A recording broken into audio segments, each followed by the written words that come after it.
Diseminasi Budaya Positif oleh Nurlia Fatmah CGP Angkatan 11. Assalamualaikum warahmatullahi wabarakatuh.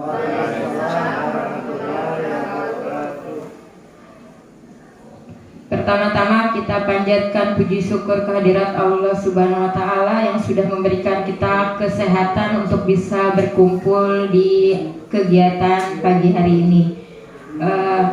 Dan salawat serta salam tidak lupa kita haturkan kepada Nabi kita Muhammad Sallallahu Alaihi Wasallam. Terima kasih kepada Bapak Ibu Guru yang telah berhadir di dalam kegiatan diseminasi oleh Ibu Nurlia Fatmah pada hari ini. Sebelumnya untuk memulai kegiatan ini, marilah kita buka kegiatan dengan mengucapkan basmalah. Bismillahirrahmanirrahim. Untuk selanjutnya kita mulai dengan membaca doa yang kita minta kepada Pak Murhan SP.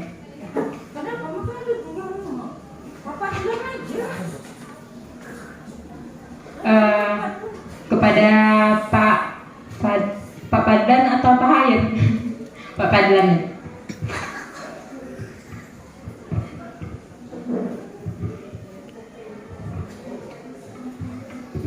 Al-Fatihah.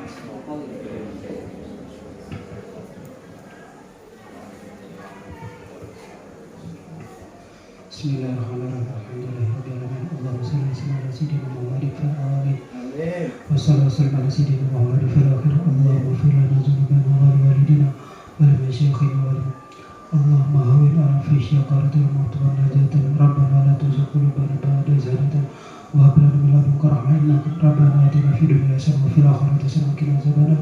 Wa sallallahu ala sayyidina Muhammadin wa ala alihi wasallam. Subhana rabbika rabbil izzati amma yasifun wa salamun alal mursalin.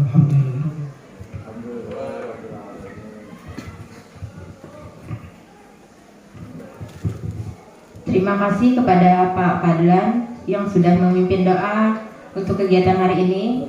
Selanjutnya kegiatan inti kita masuk pada kegiatan diseminasi oleh Ibu Nurlia Fatmah. Kepada Ibu kita persilahkan. Terima kasih. Assalamualaikum warahmatullahi wabarakatuh. Terima kasih kepada Bapak Ibu semuanya yang hadir di sini untuk kegiatan kita komunitas belajar yang hari ini kita akan membahas budaya positif, di mana saya sebagai calon guru penggerak angkatan 11 akan melakukan penyebaran pemahaman dan penerapan budaya positif di SMK Negeri 1 Telaga Sari. Sebelum kita mulai, bagaimana kalau kita senyum dulu selama 10 detik. 1, 2, 3, 4, 5, 6, 7, 8, 9, 10. Tepuk tangan dulu. Bagaimana perasaan Bapak Ibu? Senang. Karena budaya positif itu diawali dengan rasa senang. Kita lanjut.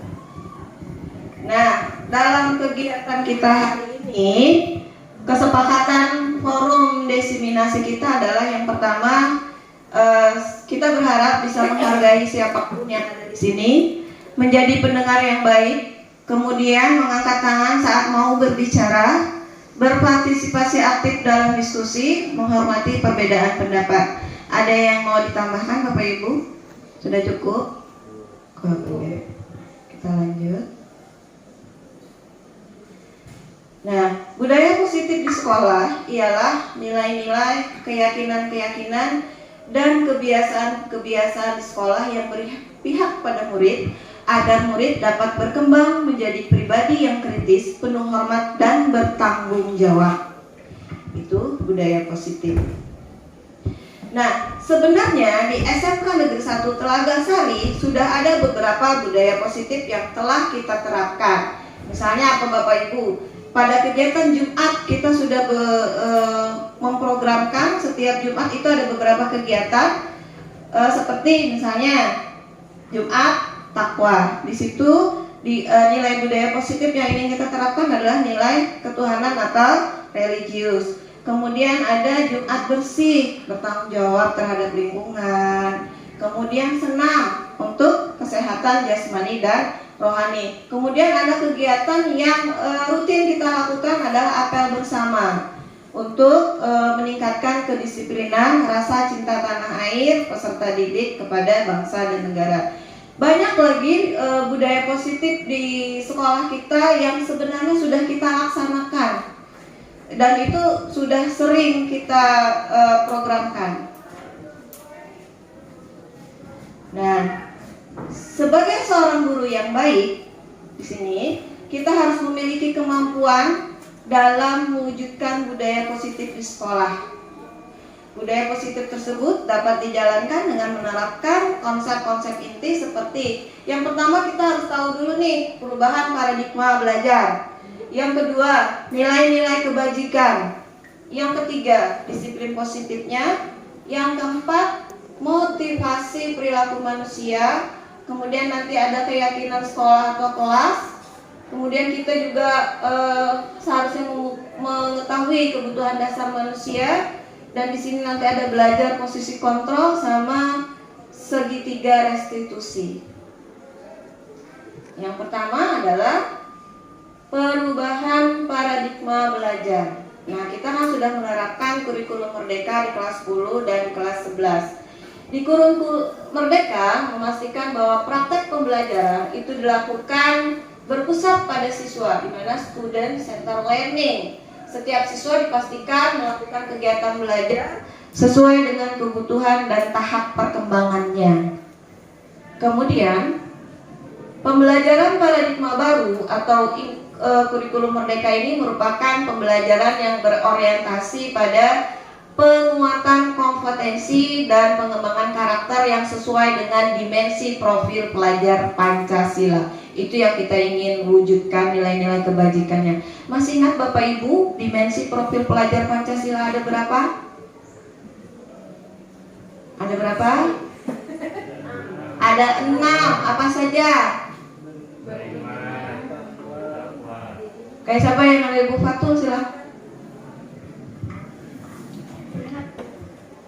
Ada 6 dimensi profil pelajar Pancasila. Yang pertama adalah beriman, kemudian mandiri, bergotong royong, kebinekaan global, bernalar kritis, kreatif. Itu yang terakhir, kreatif. Oke, baik Bapak Ibu, apa yang disampaikan oleh Bu Fatur bahwa profil pelajar Pancasila di sini ada 6 karakter yang akan kita kembangkan. Yang pertama adalah beriman, bertakwa kepada Tuhan Yang Maha Esa dan berakhlak mulia. Kemudian mandiri. Yang ketiga berkebinekaan global. Yang keempat bergotong royong. Yang kelima kreatif dan yang keenam bernalar kritis. Ini acuan kita untuk mengembangkan nilai-nilai budaya positif. Inilah nilai-nilai kebajikan yang ingin kita kembangkan di sekolah kita berdasarkan pengembangan budaya positif. Namun tidak menutup kemungkinan bisa kita tambahkan lagi nilai-nilai karakter yang ingin kita kembangkan. Lanjut Bapak Ibu, di sini kita akan membahas yang kedua adalah disiplin positif. Nah, ketika mendengar kata disiplin, apa sih yang terbayang di benak Bapak Ibu? Apa yang terlintas di pikiran Bapak Ibu? Disiplin. Apa Bapak Ibu yang bisa Ibu sampaikan pikiran Bapak Ibu tentang disiplin? Ada yang mau berbagi pemikirannya tentang disiplin? Oke, Bu Husnu silakan. Disiplin kalau menurut saya berkaitan dengan tertib. Ada lagi Bapak Ibu? Terima kasih Bu Husnu. Kata Bu Husnu tertib, mungkin ada yang lain di sekolah kita? Ya Bu Novi. Disiplin, taat aturan. Taat peraturan. Disiplin, taat peraturan. Sekarang sebenarnya awal kata disiplin Bapak Ibu Dari Dian Boses dalam bukunya Restructuring School Discipline 2001, arti dari kata disiplin berasal dari bahasa Latin disciplina, artinya belajar. Jadi arti awalnya disiplin itu adalah belajar. Nah, namun dari perkembangan kata itu tadi muncullah aturan dan peraturan, karena pendidikan dulu itu ingin anak-anaknya itu belajar secara tertib, lalu disiplin itu adalah aturan dan peraturan. Sebenarnya arti katanya adalah belajar. Nah, menurut Ki Hajar Dewantara, untuk menciptakan murid yang merdeka, syarat utamanya adalah harus ada disiplin yang kuat. Disiplin yang dimaksud adalah disiplin diri yang memiliki motivasi internal. Jadi dari dalam diri, bukan mereka mengikuti aturan atau peraturan yang ada di sekolah. Disiplin itu muncul dari diri mereka sendiri secara motivasi internal.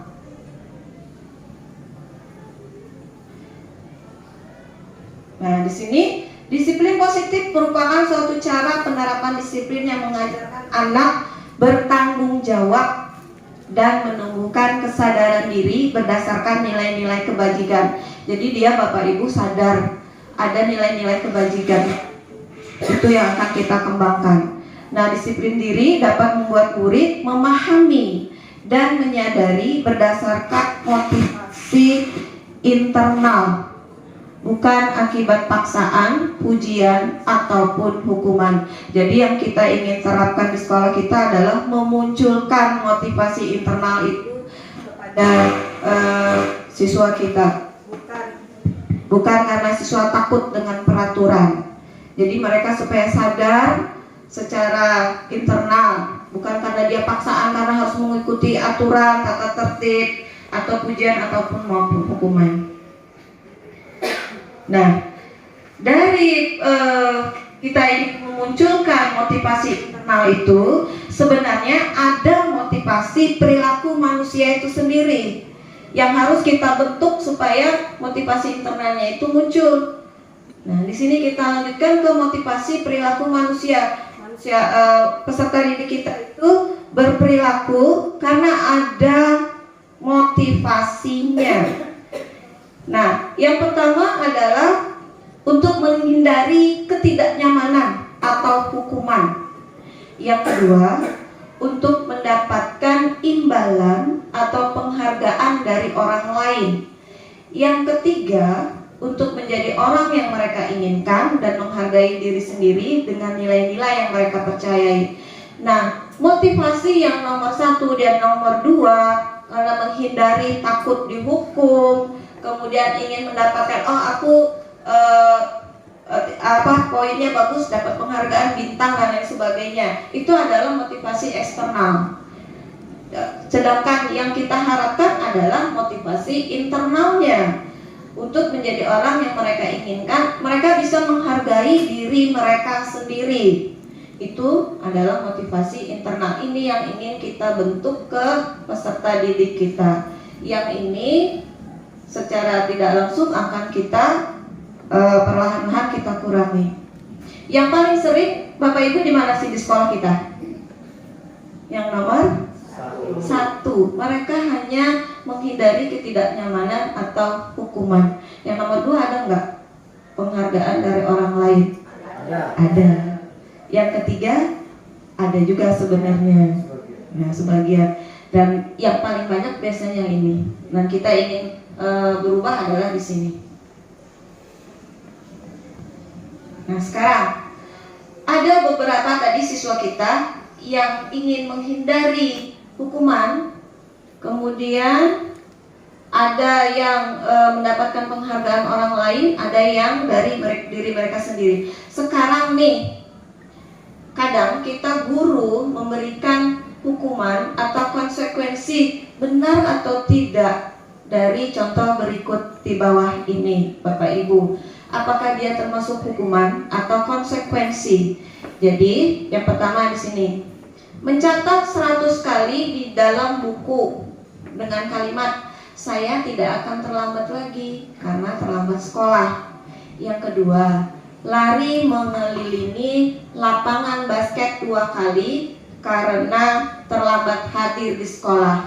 Yang ketiga, murid diminta untuk push up 15 kali karena tidak menggunakan masker ke sekolah. Ini mungkin kemudian yang keempat, menggantikan kertas tugas teman yang telah dicoret-coret. Yang kelima, membersihkan tumbahan air di meja tulis karena tersenggol pada saat belajar. Yang keenam, meminta murid tidak mengenakan sepatu seharian di sekolah karena tidak menggunakan sepatu hitam.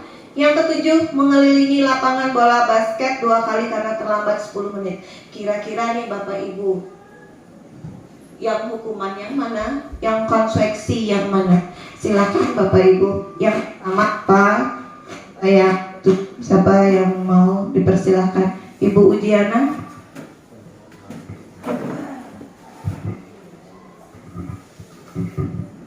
Ini semuanya Kak Bu, atau satu aja? Biar semuanya nggak apa-apa juga. Silakan. Kalau menurut saya, yang hukuman itu nomor 1. Mencatat 100 kali termasuk hukuman. Hukuman. Nomor Berapa 2. alasannya? Karena di situ disuruh oleh gurunya karena dia melakukan keterlambatan.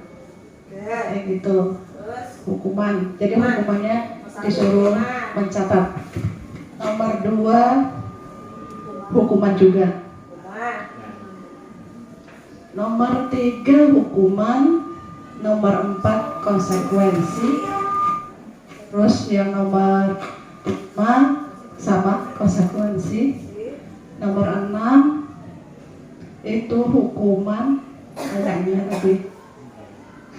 Nomor 7 hukuman juga. Ada yang berbeda Bapak Ibu? Ada yang berbeda? Bu Uji mengatakan ini hukuman, nomor 3 hukuman, nomor 4 konsekuensi, nomor 5 konsekuensi, nomor 6 hukuman, nomor 7 hukuman. Ada yang berbeda? Bu Husnul, bedanya di mana? Silakan Bu Husnul. Untuk kasus nomor 1 sampai nomor 6 saya setuju dengan pendapat Ibu Uji. Untuk kasus nomor 7 kalau menurut saya itu termasuk konsekuensi. Kenapa saya jawab itu konsekuensi? Karena yang diinginkan oleh guru ini masih berkaitan dengan berhubungan dengan pembelajaran. Ada kaitan dengan pembelajaran. Kan pembelajaran PJOK itu. Kemudian diberi sanksi ya, sebenarnya sanksinya berupa lari. Sementara lari ini masih berkaitan dengan kegiatan PJOK. Jadi menurut saya itu bukan hukuman melainkan konsekuensi. Ya, baik, terima kasih Bu Husnul. Jadi 1 sampai 6 itu sama pendapat Bu Uji sama Bu Husnul, hanya di nomor 7 Bu Uji mengatakan hukuman, Bu Husnul mengatakan konsekuensi. Nah, sekarang kita lihat. Mencatat 100 kali di dalam buku kalimat, saya tidak akan terlambat lagi karena terlambat sekolah. Benar, hukuman. Karena apa? Karena, tapi kenapa harus disuruh mencatat 100 kali? Tidak ada korelasi antara yang mereka pelanggaran yang mereka lakukan dengan dengan sesuatu yang harus mereka kerjakan. Jadi tidak ada korelasinya. Ini adalah hukuman. Jadi Bapak Ibu nanti kalau misalnya ada terlambat anak sekolah, sesuaikan dengan boleh peraturan sekolah atau sesuatu yang pakai nanti kita restitusi segitiga. Kemudian yang kedua, lari mengelilingi lapangan basket karena terlambat. Nah, sama. Tidak ada hubungannya antara apa yang telah dia lakukan dengan apa yang kita beri hukumannya. Kemudian push up sama adalah hukuman. Yang keempat, menggantikan kertas tugas teman yang telah dicoret-coret. Nah, ini termasuk konsekuensi karena apa yang dia lakukan, misalnya merusak kertas tugas temannya, dia menggantikan lagi. Jadi masih korelasi konsekuensi. Membersihkan tumpahan air, ini juga konsekuensi. Yang keenam, meminta murid tidak mengenakan sepatu seharian di sekolah karena tidak mengenakan sepatu hitam. Itu termasuk hukuman. Yang ketujuh, Nah, yang ketujuh, tadi ada perbedaan hukuman dan konsekuensi. Di sini bisa menjadi konsekuensi karena tadi kata Bu Husnul adalah mata pelajaran PJOK. Dan yang kedua, nanti kita akan membiasakan membuat kesepakatan setiap mata pelajaran dari kelas. Jadi siswa itu sebelum belajar kita lakukan kesepakatan. Misalnya mungkin di pelajaran PJOK, Pak Andre, kalau kamu terlambat nanti konsekuensinya kamu mengelilingi lapangan basket 2 kali. Nah, tapi itu juga harus ada kesepakatan antara guru dan siswa. Kalau misalnya tidak ada kesepakatan, jatuhnya tetap menjadi hukuman. Jadi Bapak Ibu nanti saya berharap setelah ini Bapak Ibu punya kesepakatan pada saat pembelajaran. Nah, ini tadi perbedaan hukuman dan konsekuensinya. Hukuman, pastikan ini kita pasti tidak terencana dan tiba-tiba anak terlambat, kamu bersih lapangan, kamu nyapu halaman, kamu keliling lapangan, tidak terencana. Kemudian murid tidak tahu apa yang terjadi atau tidak dilibatkan. Mereka tidak ditanya, tidak dilibatkan tentang hukuman yang diberikan. Maksudnya kita bertanya, anak itu terlambat bagaimana, kenapa, kita tidak tahu posisi mereka. Siapa tahu mereka ke sekolah sudah terburu-buru, sudah tidak sarapan, kita hukum lagi.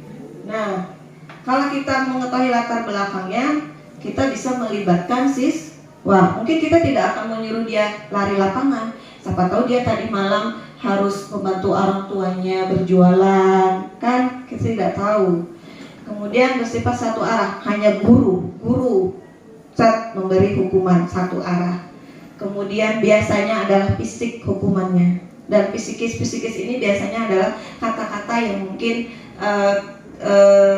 kita memberinya kayak memberi arahan, tapi menurut mereka itu adalah beban mental dari psikis sama fisiknya. Konsekuensi ini terencana atau disepakati sesuai peraturan. Itu tadi, kalau misalnya tadi di kelas ada peraturan kelas, itu kita terapkan, itu konsekuensi. Kemudian misalnya terlambat itu kan dapat poin nih. Nah, harusnya kita berdasarkan poin saja, tidak menyuruh mereka berlari dan lain sebagainya. Itu konsekuensinya. Murid tetap dibuat tidak nyaman, tetap ada konsekuensi itu membuat mereka tidak nyaman. Kemudian guru harus selalu memonitor murid karena berdasarkan poin tadi. Nah, sekarang dari hukuman dan konsekuensi kita akan merubah menjadi namanya restitusi, di mana proses ini menciptakan kondisi bagi murid untuk memperbaiki kesalahannya. Nanti ada di slide berikutnya bagaimana kita melakukan proses restitusi. Itu yang kita munculkan, motivasi dari diri mereka sendiri memperbaiki kesalahan. Kemudian proses kolaboratif mengajarkan murid untuk mencari solusi sendiri. Dari kesalahan yang mereka buat, mereka akan mencari solusi sendiri. Kita hanya fasilitator, kita hanya membimbing. Jadi mereka lebih bertanggung jawab. Jadi seperti itu Bapak Ibu. Semoga nanti kita arahnya guru adalah sebagai manajerial untuk program restitusi, tidak lagi menghukum. Dan ini kita hilangkan perlahan-lahan. Nah, tadi kata saya, supaya kita nih punya kesepakatan, jadi kita nanti membuat keyakinan kelas Bapak Ibu. Untuk solusi kita melakukan proses restitusi tadi, langkah pertama kita adalah kita membuat keyakinan sekolah atau kelas. Yang pertama ini kita lakukan dulu untuk keyakinan kelas, karena skala kita adalah kita sering bertatap muka itu di kelas. Dan ini bisa dilakukan untuk wali kelas, untuk mata pelajaran, supaya mereka tadi muncul motivasi intrinsiknya. Nah, di sini keyakinan kelas atau sekolah, guru berperan dalam mewujudkan terbentuknya keyakinan sekolah atau kelas dengan adanya kesepakatan antara guru dan murid. Jadi ada kesepakatan, bukan guru yang membuat peraturan di kelas, bukan guru yang menetapkan peraturan, tapi adalah kesepakatan antara guru dan murid. Dan tidak semua mata pelajaran atau kelas itu sama. Kan kita di dalam kelas itu anak-anaknya bervariasi nih, potensinya masing-masing, perilakunya masing-masing, tidak sama satu kelas dengan yang lainnya itu keyakinan atau kesepakatan kelasnya harus sama. Jadi sesuaikan dengan kondisi kelas. Kemudian keyakinan sekolah atau kelas berupa pernyataan-pernyataan universal yang mudah diingat dan dipahami dan harus diterapkan di lingkungan kelas atau sekolah. Jadi jangan terlalu kalimatnya yang sesuai dengan siswa aja, nanti kita terapkan apa sih yang siswa tulis, itu aja yang kita kembangkan. Ini kesepakatan kelas disusun dan dikembangkan bersama antara guru dan murid. Kesepakatan kelas yang menuntun nilai positif akan berujung pada keyakinan kelas. Jadi kita buat dulu kesepakatan kelas, nanti akan menghasilkan keyakinan kelas. Kemudian dan dilakukan oleh guru dan murid. Dasarnya adalah aturan yang akan ditaati ada peserta didik berasal dari kesepakatan semua peserta didik, sehingga tidak ada alasan untuk melanggar aturan atau kesepakatan bersama. Nah, pembentukan keyakinan kelas. Bagaimana cara merumuskan keyakinan kelas? Yang pertama, meminta siswa untuk menyampaikan harapan mereka tentang kelas yang mereka inginkan. Mungkin yang pertama gini, apa sih harapan kalian selama pembelajaran? Itu kita gali mereka apa yang mereka inginkan. Misalnya, Bu, saya pengen tenang belajarnya karena mungkin ada temannya ngeribut. Bu, saya pengennya bisa boleh minum. Boleh, kita dengarkan saja apa harapan mereka. Bu, misalnya boleh nggak belajarnya di luar kelas? Boleh, penting kita dengarkan dulu. Kemudian siswa kita tulis untuk menulis tentang kesepakatan kelas. Kemarin itu salah satu contoh dari siswa saya adalah dilarang menggibah, dilarang menggosip, dilarang berbicara tentang teman di belakang. Ternyata di kelas saya yang paling banyak masalah itu. Bukan masalah misalnya bajunya dikeluarkan, tidak mengerjakan, bukan. Muncul saat mereka menuliskan tentang kesepakatan kelas yang paling banyak masalah itu. Mungkin karena perempuannya banyak di kelas saya. Jadi kelas Bapak Ibu mungkin nanti berbeda. Jadi mereka menuliskan apa sih yang mereka harapkan di kelas supaya aman, damai, tentram. Kemudian setelah ditulis, mereka tulis, kita bahas nih kesepakatan yang ditulis, kita kumpulkan dulu mana yang sama. Kemudian kita memilah kesepakatan kelas mana yang sesuai. Jadi di sini semua siswa terlibat. Nah, setelah siswa menuliskan tadi tentang apa sih harapan kelasnya, apa sih yang ingin dilakukan, lalu kita mengubah kalimat mereka itu menjadi kalimat positif. Misalnya ada menulisnya di sini kemarin berdoa. Nah, bisa kita tuliskan berdoa sebelum dan sesudah kegiatan belajar. Bu, sampah berhamburan, membuang sampah pada tempatnya, menjaga kebersihan, kerapian, saling menghargai dan menghormati. Ini saya ambil saling menghargai dan menghormatinya itu yang tadi tidak menggibah, tidak menggosip. Kemudian mengangkat tangan saat mau berbicara, berpakaian rapi dan sopan, bertanggung jawab atas tugas-tugas, menggunakan gawai atau HP saat diperlukan. Nah, ini kemarin banyak juga yang muncul karena pada saat pembelajaran itu kan HP saat diperlukan pada saat pembelajaran saja. Nah, itu kesepakatannya. Jadi bila ada siswa yang main HP nih, nah itu akan kita kembalikan ke sini. Kembalikannya cara lihat nggak keyakinan kelas kita apa sih, boleh nggak kamu melakukan itu? Kan kesepakatan kita adalah ini. Jadi mereka sadar, oh itu kesepakatan kelasku kemarin. Sampai di sini ada yang mau ditanyakan Bapak Ibu? Silakan. Untuk keyakinan kelas ini apakah kita harus menuliskan juga sanksi jika melanggarnya? Sanksi jika melanggarnya. Kalau sanksi kita kembali lagi ke konsekuensi Bapak Ibu. Sebaiknya tidak usah. Tidak usah menggunakan sanksi, tapi kita nanti melakukan proses restitusi. Jadi ada proses restitusinya, ya Bapak Ibu. Kenapa harus menggunakan kalimat positif? Kenapa Bapak Ibu kita harus menggunakan kalimat positif nih di sini? Pak Farid jangan main HP dong. Oh iya. Bagus nggak seperti itu di depan Bapak Ibu? Saya menegur seperti itu. Bagus atau tidak? Perasaan Pak Farid bagaimana? Lain bedanya. Pak Farid, kesepakatan kita tadi adalah kita menggunakan HP saat diperlukan. Bagaimana perbedaan kalimatnya? Berbeda kan? Jadi kita usahakan menggunakan kalimat positif. Jadi anak itu merasa tenang, merasa termotivasi, gitu ya Bapak Ibu. Maaf Pak Farid. Nah, setelah kita membuat tadi kesepakatan kelas, kita buatlah menjadi keyakinan kelas dengan membuat poster. Kita buat poster nih Bapak Ibu. Kalau perlu nih kita tanda tangan. Kalau tanda tangan itu kan berarti kita menyetujui nih.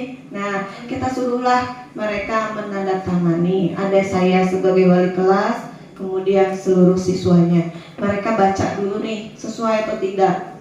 Nih, bisa aja kita merubah sedikit dari yang ini. Misalnya ada konteks kalimat yang masih kurang, kita tambahkan di sini. Nah, jadi untuk yang kelas saya di sini ada religiusnya, nilai kebajikannya adalah nilai religiusnya, berdoa. Kemudian tanggung jawab di sini kehadiran, mengikuti pembelajaran di kelas tepat waktu, berpakaian, penggunaan ponsel, kemudian komunikasi, mengangkat tangan tadi karena kadang-kadang anak saat kita menjelaskan, Bu, tidak mengangkat tangan. Kadang sebelah sini ngomong, sebelah sini ngomong. Jadi diajarkan budaya anak untuk mengangkat tangan.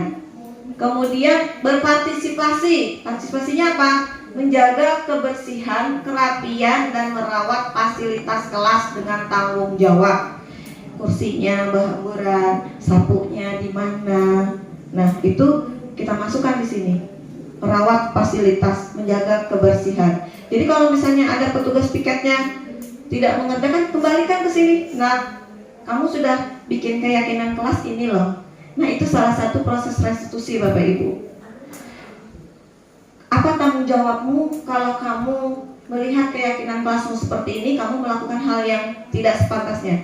Mereka akan sadar, oh saya Bu akan lebih tanggung jawab lagi. Itu yang kita harapkan. Muncul dari dirinya, oh saya Bu akan memperbaiki, nanti saya rapikan meja kursinya, begitu Bapak Ibu. Jadi tidak memberi sanksi atau hukuman. Kemudian bertanggung jawab menyelesaikan setiap tugas tepat waktu. Ini juga saya masukkan. Oke Bapak Ibu, jadi pembentukan keyakinan kelas ini dibuat bersama murid di kelas. Jadi untuk kelas bisa kita buat poster. Tapi kalau untuk mata pelajaran tidak usah, nanti aja pas masuk kesepakatan kelas kita tampilkan aja. Misalnya di slide Bapak Ibu, ini loh kesepakatan kelas saya. Seperti yang saya pertama tadi presentasi, tampilkan aja. Tidak usah pakai poster, yang pakai poster hanya untuk kelas. Kita sampaikan aja kesepakatan kelas kita hari ini berdasarkan yang kemarin, terus sebutkan saja. Terus cara menumbuhkan mereka keyakinan tadi itu supaya itu bisa berjalan dengan baik, karena kan biasanya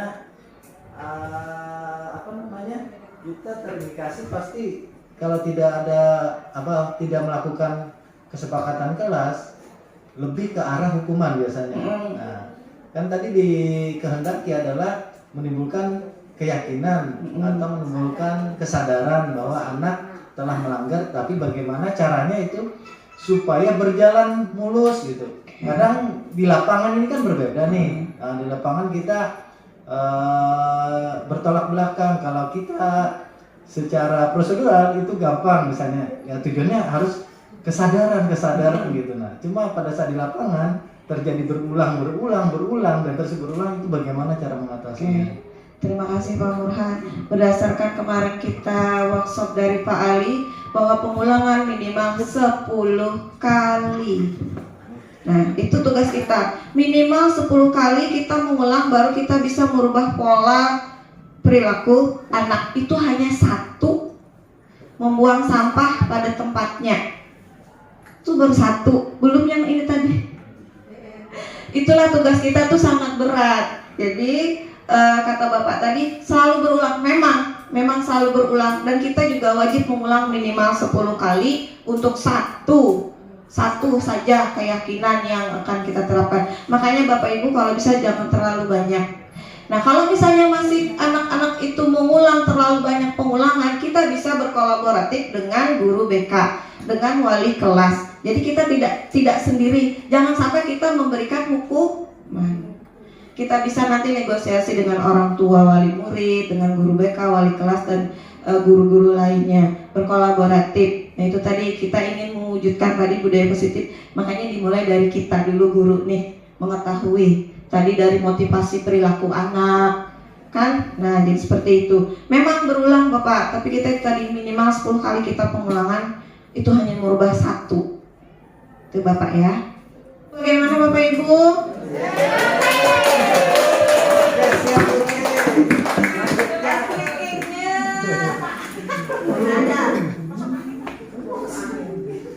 Kita tepuk jempol aja bagaimana Bapak Ibu? Begini, tepuk jempol. Jempol kanan, jempol kiri, dua jempol. Mantap. Mari kita ulang. 1, 2, 3. Jempol kanan. Jempol kiri. Dua jempol.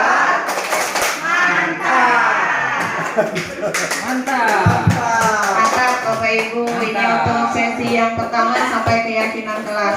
Jadi saya berharap Bapak Ibu nanti, terutama wali kelas dulu, bisa membuat poster keyakinan kelasnya.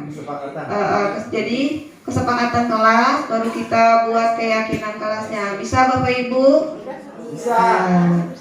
Kelasnya kita coba. Kalau 1 kali mereka melakukan, lihatkan, ini loh kesepakatan kelas kita. 2 kali, 10 kali, semoga bisa berubah. Kalau sampai 10 kali sudah dilihatkan kesepakatan kelasnya masih tidak berubah, kita minta tolong Bu Ance saja. Ya kan? Nah, Bapak Ibu, terima kasih. Kita lanjut ke sesi berikutnya Bapak Ibu. Ini tadi, setelah motivasi internal dan eksternal, ternyata manusia itu ada kebutuhan dasarnya yang melatar belakangi mereka melakukan tindakan yang negatif, Bapak Ibu. Jadi kita juga harus paham nih, jangan menjudge siswa itu begini, tapi kita harus tahu juga nih kebutuhan dasar manusia. Ketika seorang murid melakukan suatu perbuatan yang bertentangan dengan nilai-nilai kebajikan atau melanggar peraturan, hal itu sebenarnya dikarenakan mereka gagal memenuhi kebutuhan dasar mereka. Jadi ada kegagalan memenuhi kebutuhan dasar mereka. Jadi positif kita berpikir di situ dulu Bapak Ibu ya. Apa sih kebutuhan dasar manusia? Yang pertama adalah bertahan hidup. Yang kedua ada kasih sayang dan rasa diterima. Kemudian ada penguasaan, ada kebebasan, ada kesenangan. Nah, ini kebutuhan dasar manusia yang melatar belakangi perilaku seseorang. Mungkin siswa kita banyak yang tadi melanggar peraturan, ada yang mungkin kurang kasih sayang. Kemudian ada yang ingin menunjukkan penguasaannya, ada yang ingin kebebasan, dia di kelas tidak suka belajar auditori, ada yang hanya belajar sukanya visual, ada yang kinestetik. Kita hanya ceramah saja. Ada yang anak suka kletek tangannya. Nah, di sini ada kesenangan, ada kebebasan, ada kasih sayang, ada bertahan hidup. Kita harus memahami itu dulu Bapak Ibu. Jadi jangan menjudge anak itu, oh dia selalu bermasalah, tidak. Kurang kasih sayang, jangan Bapak Moran. Oke, sekarang di sini ada studi kasusnya. Ada ibu guru Bu Uji, wali kelas 11 TBSM, bingung nih menghadapi salah satu murid kelasnya namanya Tommy. Sahrul kata, ganti Sahrul. Beberapa anak telah mengeluhkan si Sahrul meminta bekal makan siang dengan paksa. Jika Anda menghadapi situasi seperti Ibu Ujiana, apa yang akan Anda lakukan? Apa yang akan dilakukan Bapak Ibu? Terus kira-kira apa alasannya Tony melakukan itu? Silakan Bapak Ibu, kita berbagi pendapat saja. Silakan. Uji langsung. Kali kelasnya. Oke, silakan Bu Kali Uji. kelasnya langsung. Dari kelas langsung katanya. Apa kira-kira penanganannya? Silakan. Dia suka meminta bekal. Karena kan kita sampai sore nih. Silakan. Minta bekal kepada temannya. Minta dengan paksa. Nah, jadi teman-temannya itu mengeluh kepada Bu Uji. Silakan. Apa yang akan Ibu Uji lakukan? Yang Sudah jelas itu pertanyaan. Apa yang Ibu Uji lakukan? Berarti dia menjawab. Silakan Ibu Uji. dalam kasus seperti ini, setelah ada laporan dari siswa saya, misalnya ini meminta makanan, jadi tindakan saya panggil dulu, ya, saya panggil dulu si Tommy-nya, si Tommy, kenapa kamu ini kan? Kita tanya, pasti dia akan berbicara nih, cerita, oh ini Bu saya gak punya sangu misalnya, tuh. Nah setelah itu sudah dapat permasalahan dari si Tommy, saya panggil temannya, temannya saya dengarkan, mungkin saya panggil 2 orang, sini berapa kali dia meminta makanan, kenapa gitu kan? Pasti ada yang cerita, oh ini Bu, dia sering maksa-maksa saya ngambil, padahal saya masih lapar kan gitu. Berarti konfirmasi ya Bu Uji ya? Konfirmasi dulu kan. Nah setelah itu dari 2 pihak kan sudah setelah itu kita dapat solusinya nih, akar permasalahannya di mana. Nah setelah itu baru kita cari solusi yang terbaik buat permasalahan ini. Gitu. Sekarang itu tadi kata Bu Uji, Bu Uji memanggil si Tommy atau si Sahrul tadi, kemudian konfirmasi dan mencari solusinya. Solusinya dari Bu Uji atau dari siswanya? Sama-sama. Kalau solusinya, jadi misalnya nih si Tommy salah nih, dia tahu salah. Setelah itu saya tanya, Tommy kamu sadar kan melakukan kesalahan? Setelah itu saya tanya si Tommy, kalau kamu sudah sadar, konsekuensinya apa nih yang pingin kamu jalani? Itu dari kamu, bukan dari Ibu. Terima kasih Bu Uji. Sekarang kira-kira nih menurut Bu Uji apa? Oke, beri aplaus dulu untuk Bu Uji. Sekarang kira-kira apa nih alasan Tommy melakukan itu? Dia mengambil makanannya. Tadi ada beberapa kebutuhan dasar manusia. Bu Risna silahkan, menurut Bu Risna.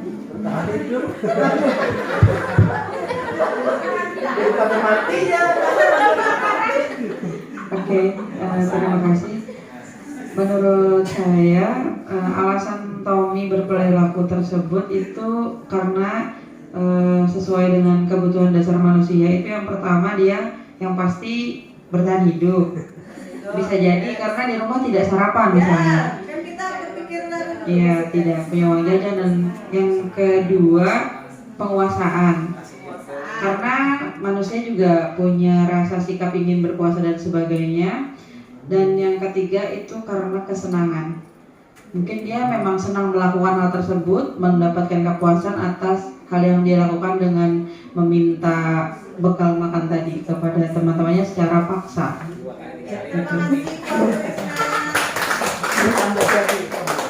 Terima kasih. Jadi, nah kita memandang siswa itu jangan satu aja. Dia nakal mengambil bekal makan temannya. Tidak, kita kembalikan ke sini. Apa sih yang mendasari si Tommy tadi? Mungkin bertahan hidup. Bisa aja dia di rumah mungkin tidak sarapan, tidak punya bekal dan lain sebagainya. Dia melakukan itu hanya untuk bertahan hidup. Kemudian tadi kata Bu Uji sama Bu Risna ada kesenangan. Dia senang melakukan itu karena ada penguasaan, dia berkuasa terhadap teman-temannya, mau memberi, muncul rasa ego penguasaannya dan dia senang melakukannya. Nah itu. Oke, terima kasih. Ini untuk mengetahui kebutuhan dasar manusia tadi. Jadi Bapak Ibu, kalau ada permasalahan siswa kita kembalikan dulu, jangan langsung menjustis kesalahan siswa. Nah, di mana posisi kita tadi adalah di posisi kontrol restitusi. Dari kita mengetahui motivasi internal dan eksternal siswa, kemudian kita mengetahui kebutuhan dasar manusia.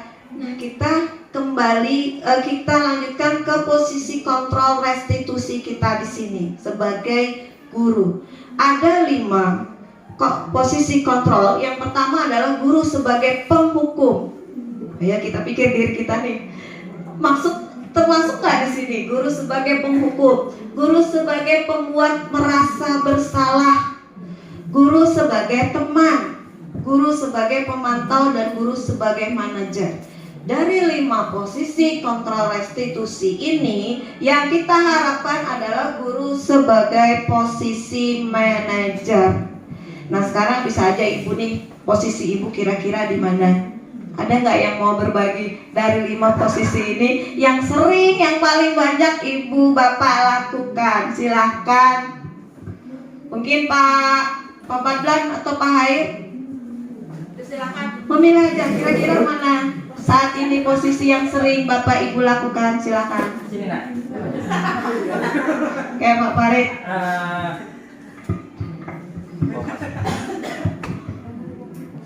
Langsung aja. Ya. Jadi di sini saya sebagai yang pertama sebagai penghukum, jelas. Karena ingin memberikan kesan positif agar si siswa ini gerak ke depannya. Apalagi habis dari upskilling ke Medan ya kemarin ya Bu ya. Jadi dapat pencerahan. Jadi menghukum itu penting agar si siswa tidak mengulanginya lagi. Yang kedua, guru sebagai pemantau. Pemantau, oke. Bagaimana aktivitas siswa? Tapi saya di sini membatasi diri. Saya memantau hanya sekedar di sekolah. Oke. Kalau sudah di luar bukan urusan saya. Kapasitas Bapak ya. Bukan kapasitas saya. Dan yang paling saya kurangi sekarang adalah guru sebagai teman. Guru sebagai teman. Oke, terima kasih buat Pak Farid.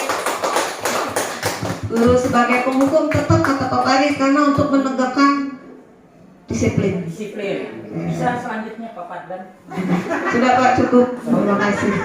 Oke, di sini ada 5 posisi sebagai penghukum, pembuat merasa bersalah, kemudian sebagai teman, pemantau, dan sebagai manajer. Bapak Ibu, itu saya kasih ada 5 posisi kontrol guru. Yang ini, yang pertama ada identitas gagal, kemudian ada yang berhasil, tapi kontrol dari luar, maksudnya motivasinya adalah motivasi eksternal.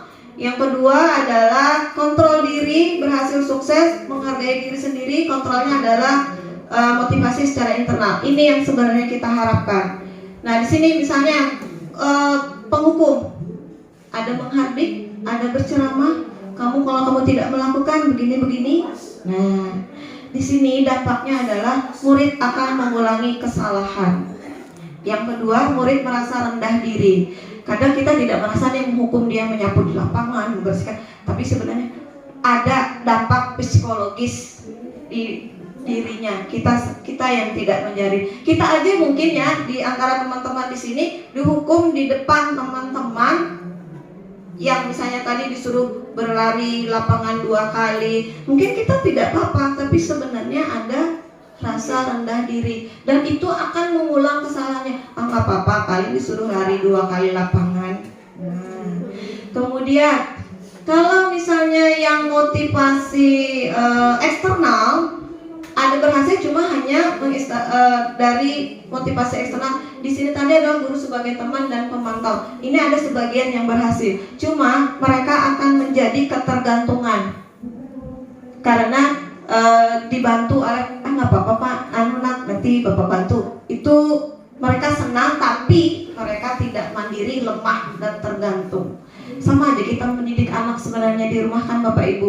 Nah, sama, coba aja pian di rumah hukum aja taruh anaknya. Kemudian kalau pemantau menitik beratkan pada sanksi atau hadiah untuk dirinya. Pemantau ini Bapak Ibu, kalau posisi kita itu adalah sesuai dengan peraturan sekolah. Misalnya tadi berpakaian tidak rapi kena poin 20. Misalnya rambutnya panjang kena poin 40. Itu masuk ke pemantau. Mereka menghukum tapi berdasarkan aturan. Itu menghukum berdasarkan aturan. Menurut Pak Farid mungkin seperti itu. Menghukumnya masih berdasarkan aturan untuk mendisiplinkan siswa. Ini masuk ke pemantau. Tapi dampaknya adalah kita selalu menitik beratkan pada sanksi.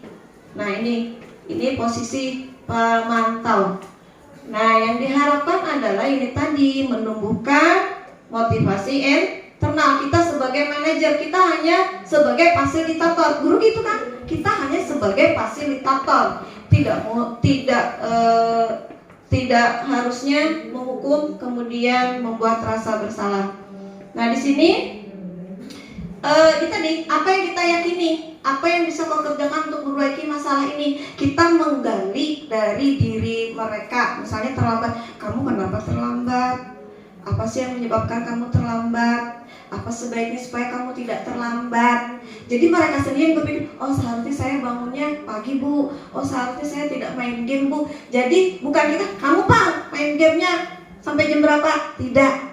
Jadi yang kita gali itu mereka sendiri, itu secara internal. Nah, jadi nanti menguatkan pribadi mereka. Kemudian bagaimana cara saya bisa memperbaiki keadaan ini? Solusinya adalah mereka yang mencari solusi, kita hanya sebagai membimbing dan fasilitator. Jadi muncullah di situ tadi Bapak Murhan mungkin di situ tadi, kenapa akan berulang? Kita lakukan ini, Bapak Ibu. Misalnya terlambat masuk kelas, kamu kenapa terlambat? Makan di kantin Pak. Kenapa makan di kantinnya terlambat? Antri Pak. Kalau tidak antri harusnya bagaimana? Lebih cepat Pak. Tapi kalau jam pelajarannya lambat keluar bagaimana? Jadi kita mungkin suatu saatnya nanti membawa bekal. Nah, membawa air minum. Begitu. Jadi ada cara memperbaiki diri mereka, mengevaluasi diri, bagaimana cara memperbaiki diri. Ini yang kita harapkan Bapak Ibu semua. Jadi kita menggali permasalahan, menggali solusi dari mereka sendiri. Nah setelah mereka misalnya, saya akan seperti ini, tapi mereka tidak melakukan, kembali kita lakukan berulang minimal 10 kali. Nah di sini posisi kontrol restitusi adalah yang diharapkan adalah seorang guru menggunakan posisi kontrolnya sebagai manajer. Sebagai manajer, guru dapat berbuat sesuatu bersama murid, mempersilahkan murid bertanggung jawab dan mendukung murid agar dapat menemukan solusinya. Selain itu, posisi manajer mengacu pada restitusi yang dapat menjadikan murid sebagai manajer bagi dirinya sendiri, sehingga dapat tercipta identitas positif pada diri murid. Jadi itu yang kita lakukan Bapak Ibu, ya. Nah, segitiga restitusinya, bagaimana pelaksanaannya? Nah, yang pertama adalah menstabilkan identitas. Yang kedua, validasi tindakan yang salah. Kemudian menanyakan keyakinan. Ini yang akan kita lakukan pada tahapan segitiga restitusi untuk menyelesaikan permasalahan siswa. Yang pertama, menstabilkan identitas. Dilakukan berdasarkan prinsip bahwa membuat kesalahan adalah bagian dari proses pembelajaran yang nantinya akan menggeser identitas gagal ke arah identitas sukses. Maksudnya gini Bapak Ibu, nggak apa-apa kita bilang, Ibu juga pernah gagal mengerjakan soal matematika seperti itu. Nah, itu contohnya. Kan tidak semua orang langsung bisa. Nah, Jadi itu dulu kita tekankan kepada mereka. Nih, berbuat salah itu hal yang manusiawi. Terlambat, oke, tidak masalah terlambat. Nah, karena apa? Kemudian, tapi kita dapat menyelesaikan permasalahan ini, mencari tahu siapa yang benar. Nah, misalnya ada lagi kalimat kita, Bapak tidak akan mencari tahu siapa yang benar dan siapa yang salah. Tapi Bapak Ibu akan lebih tertarik untuk menyelesaikan masalah kamu. Misalnya seperti murid saya, Adit, kenapa sih terlalu terlambat? Nah, tuh. Jadi menyelesaikan masalahnya bagaimana? Kemudian bisa juga, kalau kamu menyalahkan dirimu sendiri terus-menerus, apakah kamu bersikap baik pada dirimu sendiri? Itu menstabilkan identitas, itu contohnya. Kemudian validasi tindakan yang salah dilakukan berdasarkan prinsip bahwa setiap perilaku berupaya memenuhi suatu kebutuhan tertentu. Kita ingat tadi, kebutuhan tadi ada 5. Sehingga guru atau orang tua akan bergeser dari pemikiran stimulus respon menjadi proaktif, serta akan lebih mengenali dan mengakui kebutuhan murid atau tidak. Jadi kita cari tahu dulu tadi kebutuhannya apa sih dia melakukan kesalahan. Kita kembalikan untuk validasi tindakan yang salah. Misalnya nih, kamu pasti punya alasan mengapa melakukannya. Apa yang penting bagi kamu? Kamu boleh tetap berusaha menjaga sikap itu, tapi tambahkan sikap yang lain yang baru. Maukah kamu belajar cara lain untuk mendapat yang kamu butuhkan tanpa harus memukul? Misalnya memukul temannya, atau tadi memaksa mengambil makanan temannya. Itu salah satu kalimat yang bisa kita lakukan untuk memvalidasi tindakan yang salah. Jadi di sini dari 2 ini aja sudah tidak ada bunyi menghukum kan Bapak Ibu. Menggali artinya itu menggali dari diri mereka sendiri. Kemudian menanyakan keyakinan dilakukan dengan memberi pertanyaan-pertanyaan bermakna kepada murid atau anak untuk memunculkan motivasi secara intrinsik sehingga mampu mengaitkan keyakinan dengan tindakan yang salah. Misalnya nih, apa nilai yang kita percaya di sekolah kita? Nilai-nilai apa yang telah kita sepakati? Misalnya tadi, dia tidak mengumpulkan HP. Nah, HP-nya dibawa di kelas. Habis itu dia main HP. Itu kan tindakan yang salah. Pertama kita menstabilkan identitas dulu. Yang pertama kita panggil, kenapa kamu mau menggunakan HP? Kemudian, bagus nggak tindakan kamu kalau kamu tidak mengumpul HP? Itu kan validasi dah. Nah, terus apa sih yang kamu lakukan kalau misalnya HP kamu tuh dibawa? Apa yang kamu lakukan? Males Bu, misalnya ngambil HP. Nah sekarang keyakinan di kelas kita apa sih? Bahwa menggunakan HP apabila diperlukan. Kamu sudah menandatangani keyakinan itu. Berarti kamu, saya merasa salah Bu. Ya pasti muncul seperti itu. Ada muncul, saya merasa salah Bu. Itu sudah beberapa siswa yang saya terapkan. Jadi bukan saya, kamu salah. Tidak, iya Bu saya salah. Nah mereka itu. Nah kalau kamu salah, apa sih yang akan kamu lakukan? Bukan apa konsekuensinya, apa sih yang akan kamu lakukan? Iya Bu, saya akan mengumpul HP. Sudah muncul Bapak Ibu. Nah sekarang nih, ada kasus Ibu Nisa. Dari kertas Ibu kalau membacanya agak susah. Ada di sini.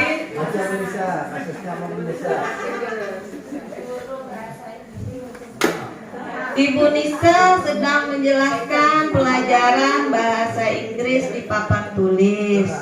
Namun beliau Bu Nisa tidur-tiduran.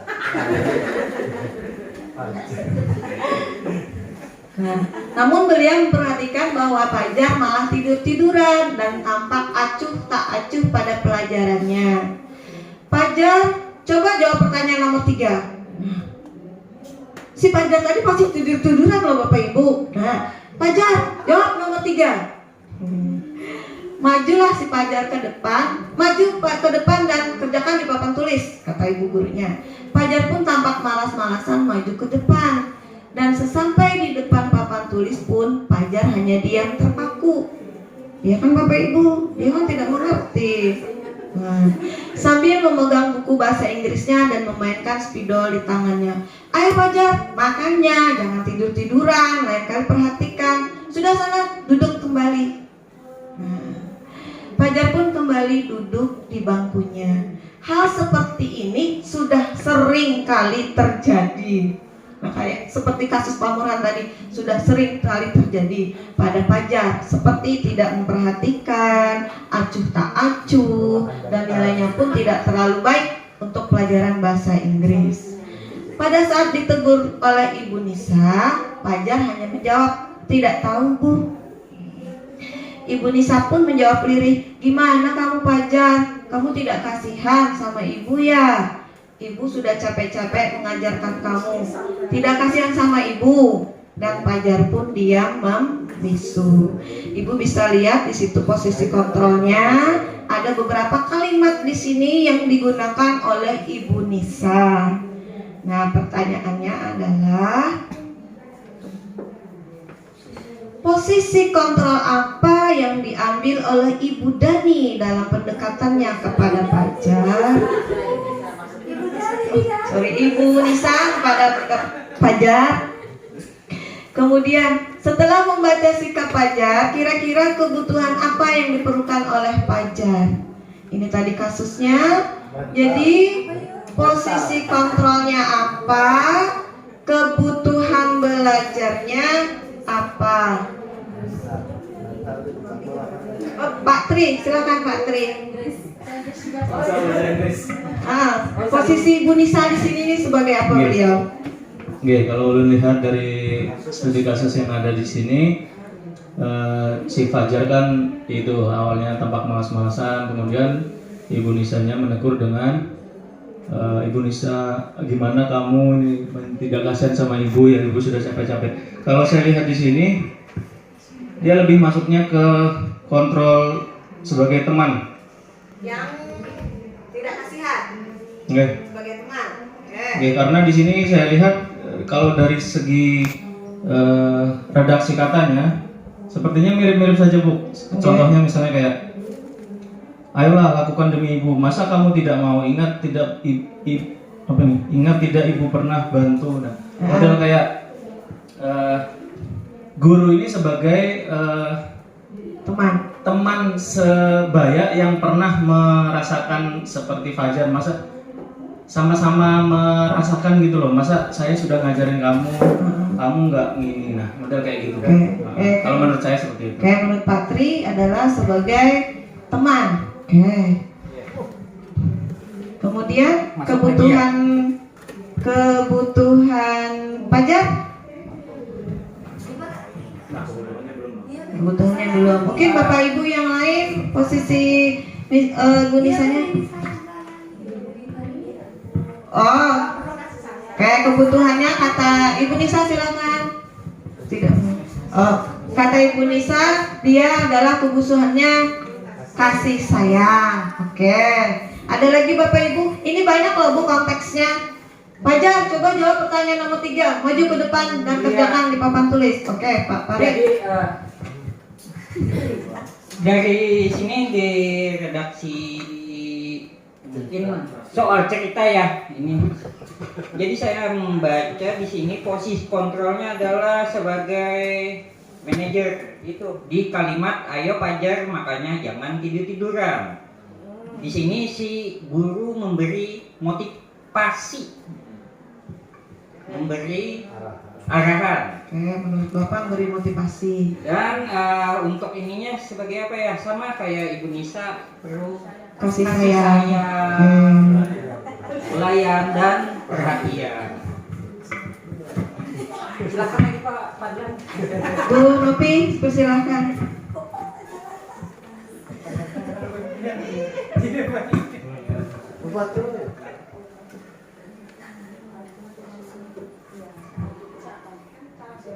Silakan Bu Nopi.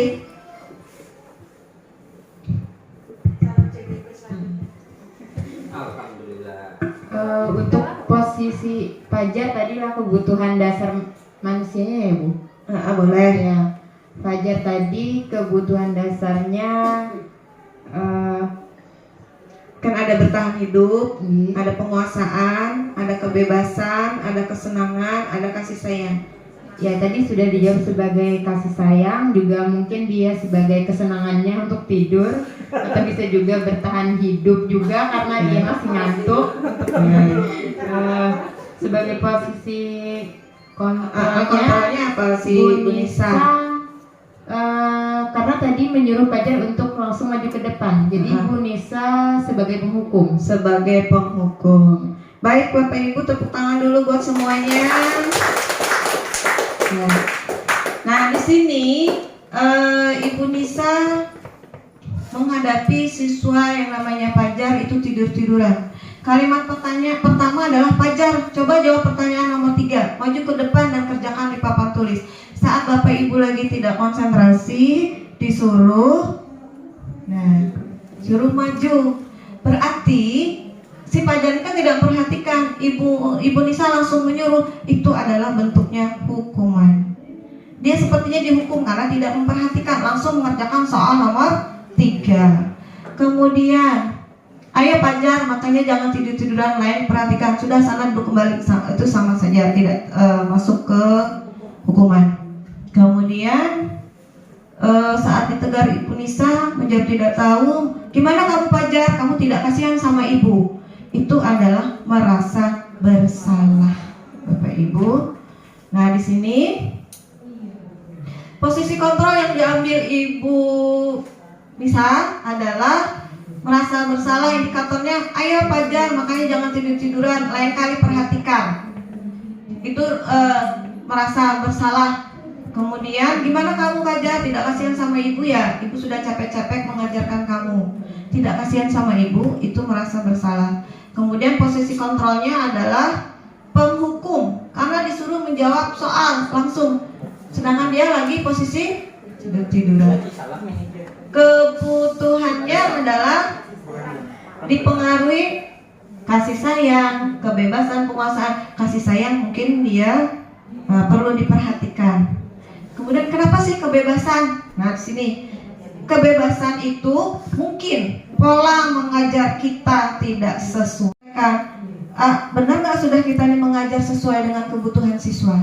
Nah itu kebebasan. Mungkin dia lebih bebas belajar dengan visual, misalnya percakapan atau melihat video. Mungkin dia lebih melek daripada kita berbicara.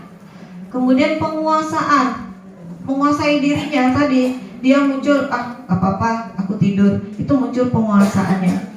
Nah, kontrolnya di sini tadi yang kita harapkan adalah muncul kontrol posisi manajer. Katanya Pak Farid tadi dia masuk kontrol posisi manajer itu masih kurang tepat karena dia tidak melakukan tahapan segitiga restitusi. Harusnya dia menstabilkan identitas dulu. Nah, gimana solusinya tadi si Miss Nisa Bu Nisa kalau melakukan segitiga restitusi?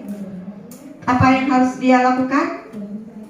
Kalau dia melakukan segitiga restitusinya, yang pertama Fajarnya harus dipanggil. Kita tanya, kenapa dia tidur-tiduran? Kita tanya lagi kebutuhannya. Ya kalau, nah habis itu solusinya apa? Solusinya apa? Permasalahannya apa? Solusinya apa? Nah, timbulkan rasa bersalah dari itu tadi, maka dia akan melakukan perubahan kita harapkan. Apa sih yang dia langgar dari keyakinan kelas? Nah, itu tadi kita lakukan segitiga restitusi. Tidak langsung kamu Fajar. Itu kan kalimat verbal Bapak Ibu. Nah, itu bisa dampak psikologis. Tanpa kita sadari itu sudah menghukum siswa Bapak Ibu. Oke, silakan. Kasus tadi kan misalnya tiduran nih anaknya. Jadi kita untuk menangani anaknya kan dia tidur nih. Kita tegur langsung atau setelah pembelajaran atau bagaimana? Oke, terima kasih Bu Uji. Sebaiknya kalau misalnya ada siswa tidur, kita tepuk aja, silakan cuci muka untuk keluar. Kalau sudah cuci muka, dia sudah mulai segar. Nanti setelah jam istirahat bisa kita panggil. Kita lakukanlah segitiga restitusi. Semoga kalau kita melakukan segitiga restitusi tadi, kita bisa memberikan motivasi instruksi dari dalam dirinya. Jadi Bapak Ibu ingat, kita tidak langsung menjustis siswa ini nakal. siswa ini negatif. Dia tidak seperti itu. Kita berpikir positif dulu berdasarkan tadi motivasi peserta didik, ada internal ada eksternalnya, kemudian ada kebutuhan dasarnya, kemudian kita tadi sebagai posisi kontrolnya dengan melakukan segitiga restitusi. Semoga nilai-nilai kebajikan itu tertanam pada diri siswa kita semua. Oke, demikian Bapak Ibu pemaparan saya tentang budaya positif. Semoga kegiatan ini dapat menginspirasi Bapak Ibu semuanya. Semoga tergerak untuk melakukan kesepakatan kelas, kemudian lekas bergerak, dan mari kita menggerakkan budaya positif di sekolah kita. Terima kasih Bapak Ibu.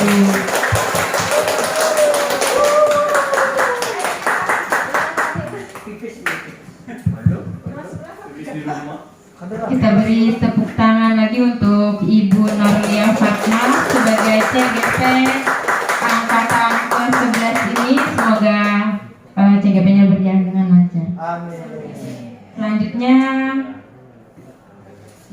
Ibu Nurlia Fatmah meminta refleksi dari beberapa Bapak Ibu guru yang bersedia memberikan refleksinya. Mungkin kepada Pak Murhan.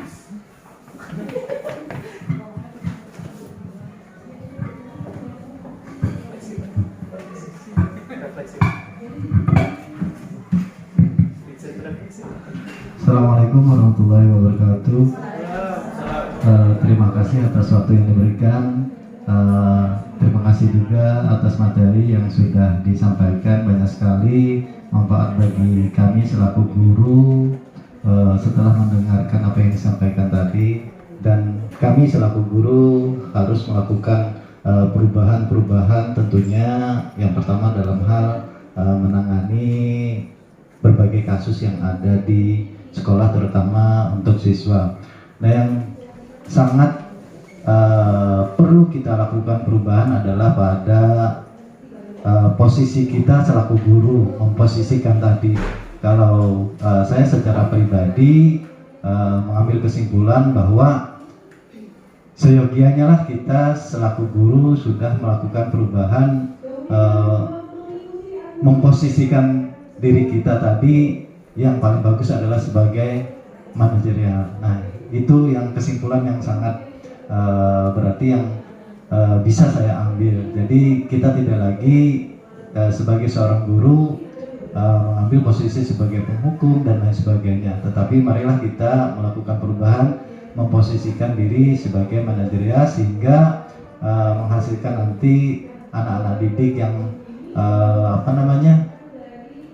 merasa mereka itu melakukan kesalahan, lalu mereka merubahnya atas dasar kesadaran mereka. Mungkin itu kesimpulan yang bisa saya sampaikan. Terima kasih. Assalamualaikum warahmatullahi wabarakatuh.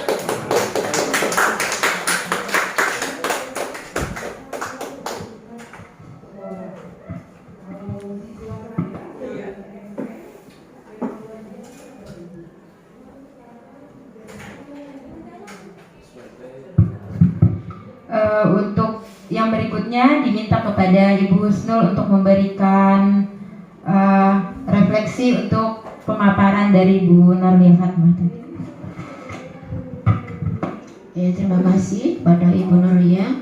Nah, dengan mengikuti acara diseminasi hari ini tentang budaya positif, ada banyak tadi materi-materi yang sangat penting dan langsung mengena kepada kita sebagai guru.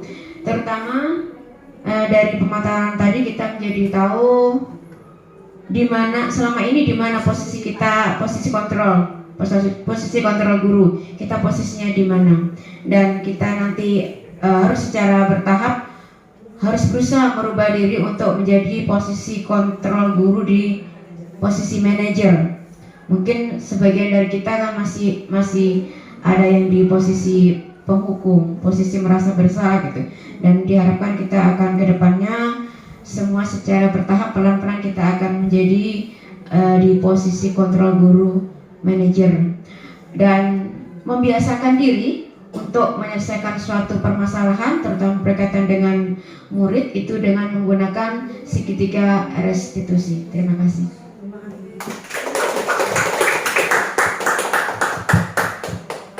Terima kasih atas refleksi dari Pak Burhan dan Bu Husnul. Selanjutnya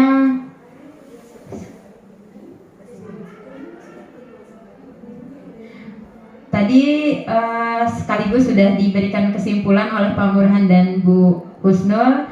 Acara selanjutnya yaitu penutupan, kita tutup dengan mengucapkan Alhamdulillah. Kegiatan pembuatan keyakinan kelas di 11 ATPH. Masing-masing peserta didik menuliskan aturan yang akan diterapkan di kelas. Kemudian menempelkan di papan tulis agar terlihat semua teman-teman. Mengubah kalimat aturan menjadi kalimat positif. Setelah menjadi kesepakatan kelas, maka dijadikan menjadi keyakinan kelas yang ditandatangani bersama-sama. Berusaha menjalankan keyakinan kelas dengan tanggung jawab. Kemudian keyakinan kelas ditempel sebagai motivasi. Assalamualaikum warahmatullahi wabarakatuh. Saya Nur Ramadhani dari kelas 11 ATPH. Kemarin kami membuat kesepakatan kelas dan hari ini kami menandatanganinya. Kami berharap dapat belajar dengan nyaman dan penuh tanggung jawab. Terima kasih. Wassalamualaikum warahmatullahi wabarakatuh. Demikian aksi nyata yang telah saya lakukan. Terima kasih.